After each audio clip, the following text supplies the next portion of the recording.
Welcome back to another pen talk. Thanks for tuning in. Today we're going to look at an interesting pen that getting a little buzz on the net. Frank Underwater did a nice little discussion in his monthly Chinese pen review.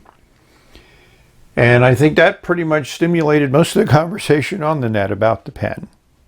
So when it became available and Bobby was selling it, here's the auction. I said, let's get one. So it comes in this classic container, kind of reminiscent of another pen.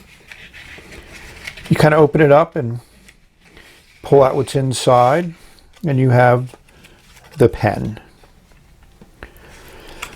So some of you may say it looks like a Schaefer Balance, and you are right. It's made in honor of, in respect of, the Schaefer Balance, which was a pen design. It came about in the mid-1920s by Schaefer when they wanted to do something different. Most pens at that time were all flat-topped, and Schaefer wanted to do something which they felt would be different. They got some interesting materials. We'll take a look at some vintage a little bit later on in the video, but this is the Wing Sung equivalent of that one, the Wing Sung 626. These are your standard basic instructions that talk about it, and it actually is pretty much shows the parts of the pen that we have here. I think it's nice that they do this. And here's the pen. It's a it's a nice red color. I have a green one coming, so this is the one with the gold dot. And the green one I have has the white dot, and the white dot ones are obviously disappearing, and these might be disappearing too. A lot of the colors are already sold out from most of the sellers. Just an unscrew cap. A little bit over one turn, which is fine. It's just a nice two-tone nib on it. Classic section similar to what the Schaefer Balances had. You know, vintage, they were generally a lot smaller than this. But it's well done. Fits nice in the hand. It posts securely. So kudos to Wing Sung. They did a great job. So we're going to explore this pen in a couple different areas, compare it against a remake that Schaefer did in the 90s of the Balance, and also some of the vintage models. So sit back and enjoy. So here I have partially disassembled the 626. So let's take a look at the section, because I think that's where a lot of the interesting points are. A two-tone nib, not common on Chinese pens. You know, the Wing Sung logo, F for fine. Rumors are there's a medium nib, but I haven't seen one. And you'll notice here is the two-tone is off-centered. So what they do is, when I was working in jewelry, is the nib is probably plated first with silver all over, and then they put like a lacquer or paint or something to mask the areas they want to keep silver, and then they dip it into gold to put that gold flash on it. So it's a nice idea, nice concept. I don't really care really what the nib looks like per se, as long as I think it should be identified as its size, as a lot of people have talked about. There's that white insert, which you might think the nib unscrews or comes apart easily, but like its Schaefer counterpart, it does not. And a nice metal band here at the bottom of the section, reminiscent of the Balance, the Schaefer Balance. This section here is metal, which is not common, and it's also identified made in China. I'm assuming that's something to do with Wing Sung, and then 626. I put some silicone grease on the threads, and there's an O-ring there at the bottom, reminiscent of a sailor, and another metal ring at the top of the section. It's not a big section. It's pretty much average and more reminiscent of vintage in its shortness. If you look down here, you can see that white nib assembly and feed has come through, and that's where the converter attaches to. So this is very well made. It's not heavy. But, you know, it's impressive. This is not an easy manufacturing technique to put all these things together. They say it's celluloid, but I have my doubts. It's a nice resin, plastic, whatever you want to call it. It just doesn't feel like celluloid. There's no odor whatsoever, not even acrylic odor, so I'm not certain what resin it is. This one has the gold dot. I have a green one with a white dot coming. I think the white dot was the earlier run of these, or they may have done both at the same time. It's kind of unclear to me. There's a little bit of chatoyancy and variation in this material, but not significant. It's just kind of subtle. These are two nice rounded bands here at the bottom of the cap. And this reminiscent clip is very similar to the Schaefer, the second version that was flattened out. The original version was rounded on both top and bottom. And instead of Schaefer, it says Wing Sung on the clip. What I find most interesting is this converter is definitely an upscale converter. It looks similar to the Delight one, which is similar to the Platinum one with this large gold band here at the top. It has that insert of the softer material, kind of like a silicone rubber. Nice metal band here at the bottom to maintain integrity as you push it on and off. It unscrews easily. And that almost looks like it's a three-ring piston in there. Like I said, it unscrews these. I've taken this apart before. So this pulls out. It's not easy to pull out, but there you'll notice that that piston assembly looks very similar to what's in like a 698 or a 618 or situations like that. So they really upgraded this converter by putting in a really nice tight-fitting piston. It's not easy to put in over the camera, so I'm going to put it back together in off camera. It is all assembled, and it's nice that you have that logo on the converter. So overall, I mean, just taking this pen apart, it's definitely quality, well made. I'm impressed. Haven't written with it yet, but so far impressed. So there's been some discussions about the Wing Sung 626 relative to the Pen VBS 349, and I don't think you can talk about the 349 without talking about the 308. And then Live in You also has a pen which is similar and emulates the Schaefer Balance look. So one of the things that's interesting is in the clip design, the 349 actually emulates the more vintage Schaefer clip with that ball on the end, where the 326 emulates the more modern clip that Schaefer used. And of course the 308 has its own style clip, and so does the Live in You. So I mean, these are similar. Let's just uncap them and look at some nibs and sections. So posted, they're all pretty long pens. The 349 is actually the longest of the group because it posts higher on the barrel than the 308, and the Live in You is just a smaller pen all around. Let's take a closer look at the nibs and sections.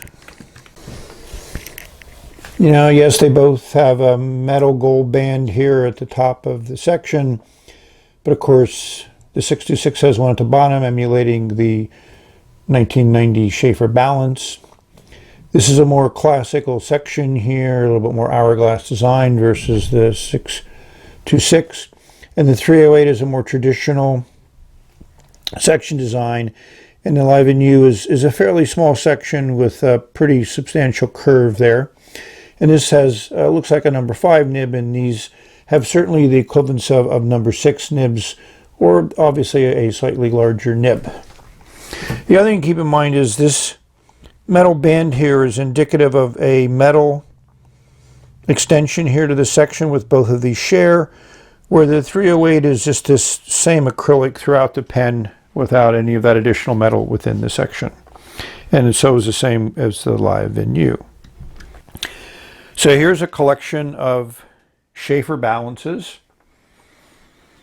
The one on the top is your Wing Sung pen made to commemorate the classic Schaefer balance. This blue one is a Schaefer balance that was done in the 90s. It was kind of a remake. We're going to get a little bit more in depth between these two pens, but I just wanted to show comparisons to some of the vintage Schaefer balances. This is one from the late 20s. It's about the biggest one that I have. I have some in black that are about the same size. And one of the things that you can notice is that hump clip with a completely round ball at the end. And also the distance between the clip and the center band. That kind of wide single center band. All of those things are indicative of the age of the pen. This is one I particularly like because of the color and material. And Schaefer made a phenomenal number of variants on this pen. I don't think anybody could collect all of them, even if they knew what they all were. You know, here's the red carmine stripe, which is quite popular. Getting this in a larger pen can be quite expensive. Getting any of the larger Schaefer balances in any of the interesting, unique pyrroline colors, and pyrroline is the resin that DuPont did for them that they used pretty extensively. You know, this is a great nib in this one, and I love the striping. It's not a white dot, but I haven't found that much difference between white dots and non-white dots. You know, from a pricing viewpoint, the white dot added $1 or $2 to the price of the pen and gave you, in theory, a lifetime warranty, but of course, nowadays it would be hard to enforce that. And this is one of the also favorite designs that I thought was this one with little chips of ebonite and little chips of abalone and shell embedded in ebonite. I have a number of these, and also you can see this one has that nickel plated trim, which to me was always kind of the lower end, and there's the half rounded ball at the end, which is what you also have on the newer Schaefer. So I thought you would appreciate taking a look at some of these, and I went on a Schaefer balance eBay binge there for a while. I was going to do a video compendium on balances, but I got distracted and lost sense, but I still have all the material to do that. So hopefully sometime when I'm in the mood and have a few days to devote to it, we'll get that video made and published. So we'll look at these three in a little bit more detail. They're a large pen. As you can see, the remake of the Schaefer balance by Schaefer in the 90s versus the Wing Sung version in 2018 versus the one from the late 1920s. The other thing that's impressive to me about these was Schaefer was not shy about their nibs. And these are good examples of their nibs.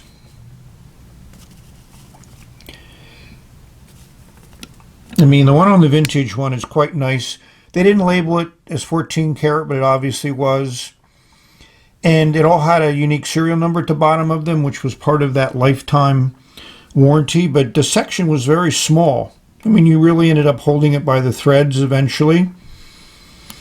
They made a little bit of larger section, but still kept kind of true to the vintage format. And the Wing Sung follows true kind of to what was done in the Schaefer in the 90s. And we'll see how close we can get. So just kind of look at these nibs in perspective. I mean, Schaefer did a nice job in the remake, but I'm not a fan of the nib and the way the pen writes or the balance, but it was nice. And of course, here's the Wing Sung one, and I have inked it up, so that's why you see some red on that nib. Here's a little bit more of a closer examination of the Schaefer remake. So one of the things I was disappointed with is it looks like this band here is not really a solid piece of metal, or certainly not a substantial piece of metal, but it's already kind of chipped away in spots. And that's just not this was not an inexpensive pen. This was, I mean, I got it at a pretty good discount at the Fountain Pen Hospital in New York City, kind of like as a closeout sale. The other thing is, you notice this is plastic here versus metal in the Wing Sung, so that was definitely an upgrade that the Wing Sung did. And this has your Schaefer converters, which are hard to find, and has a very small opening at the bottom. So this is certainly, a challenge sometimes trying to find these, and they're not inexpensive when you do find them, but they do work okay. I have fortunate to have a few of them. So when you do compare these internal workings of these two pens, to me, Wing Sung has definitely upped their game. They could have put a larger converter in here, obviously, because it could have been made longer and you could have had more of an ink area here, but it is what it is. But, having this piece be metal here, an O-ring at the bottom, all of those are nice little touches which kind of make the pen better and also will last longer. The other thing I think is interesting is to take a look at the inside and see how well it's made, and that's a very nice cap liner in there. Very clean design. And as I mentioned, that'll line up with the bottom of the section, giving you a very small area where the nib is going to be, and something that will keep the nib from drying out. The resin is a little bit translucent, so as you can see the light there through it. Hopefully it's gives you a little bit better perspective on the material. And it is, like I said, the pen is extremely well made, which is very nice. So what ink to use? I wanted a well-behaved ink. I wanted a red ink. So Yoroshizuku Momiji is the ink I put in. So without further delay, let's see how this nib writes. Is the pen lives up to its reputation of pens it tries to emulate. So one of the keys to the Schaefer balance was balance. It was designed how it was designed. This pen is fairly light.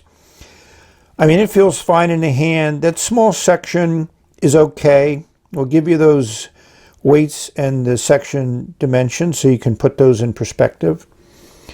And this pen does cap as well as any pen, and certainly even better than the remake of the Schaefer Balance. And it really doesn't change the weight of the pen, so if those that like to post can post, and those that don't like to post can just put the cap aside.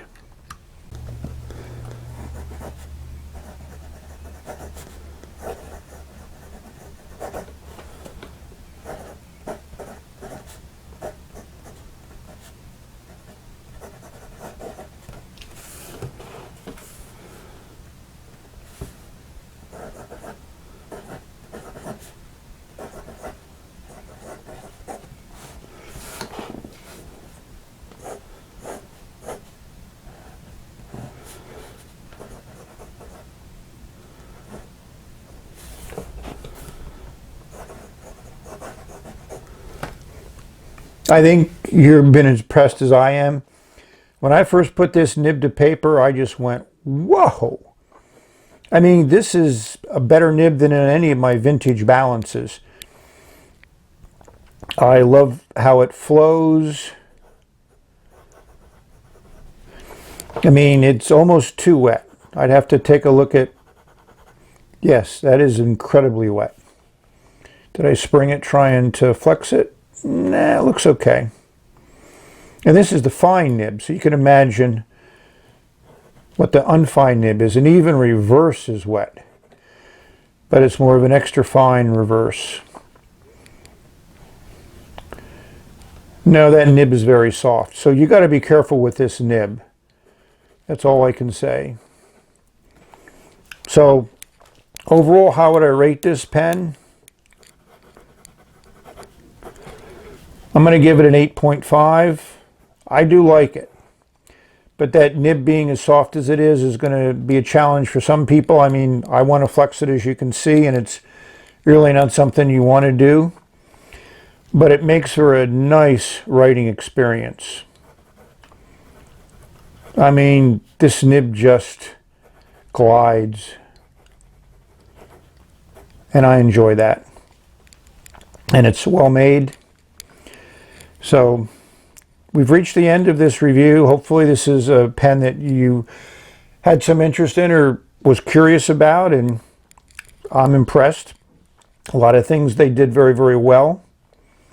So thank you for watching. May you have many great writing experiences. Explore this wonderful world of pens and nibs and inks and paper. So we've reached the end of this video. Enjoy every day. Look forward to the next. Until my next video, bye.